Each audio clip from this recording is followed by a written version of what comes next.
Hi everyone, I want to give you a little tutorial on the Projectile Motion Lab because this one's a simulation. You're not actually doing this, but instead we're going to use this simulator from a website called PHET, P-H-E-T. So you can click here and to go directly to this page right here. When you begin, you're going to start by clicking on the arrow, which will launch the simulator. And then we want to focus on this lab. So I think I have to click twice to get into the lab. So everything is explained, but I know some of you are more visual and would prefer to actually see what you're going to be doing. You have to choose an object that you want to launch, but you have to be careful that it doesn't go off your screen. If it goes off the screen, you have to choose something else. I think I did the majority of my testing using the pumpkin. So cannonball goes too short. The other ones go a little bit too far. So the pumpkin seemed to be a good medium. Whatever you decide to use, you need to use these numbers right here. So in the lab document object, you would write whatever it is, and the mass and the diameter come directly from over here. Okay, so the first thing we're looking at is the effect of launch angle on the range of the projectile. So when you're doing this, you're going to have air resistance not checked, and the target is irrelevant. We're not really playing with the target. Launch velocity at 10 and degrees at 30.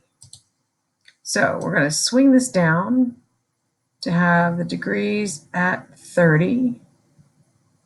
We want the launch velocity, here we go, launch velocity to go way down here at 10. And I'm moving this target out of the way because we're not actually playing a game where you're trying to get it to that target.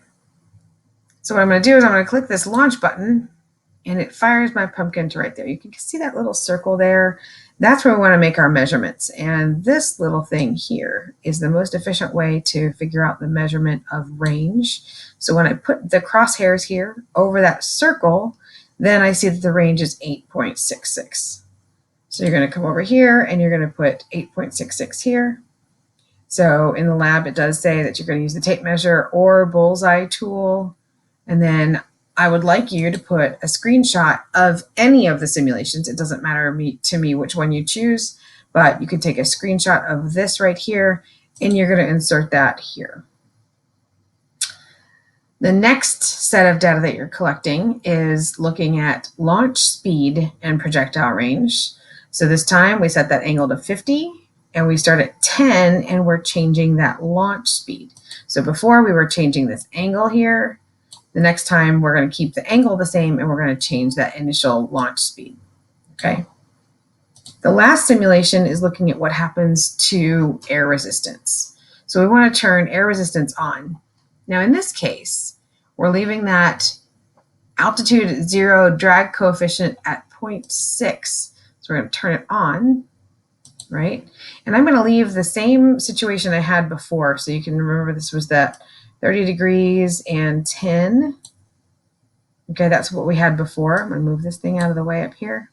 Now we turn that air resistance on, and when we launch this, then you can see it changes just a little bit.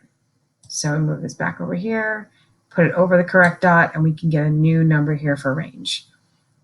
Every single time you have the option to erase your lines to start over again so you don't have to leave them there, but the air resistance only gets turned on at the very end. For each simulation, make sure you put a screenshot in of one of the trials that you ran. Same thing here. And then you're going to do some graphing based on the information that you had above. So that's about all. Please make sure you contact your instructor if you have any questions, if you're not understanding how it works. But hopefully that'll help some of you with how to run this lab this week.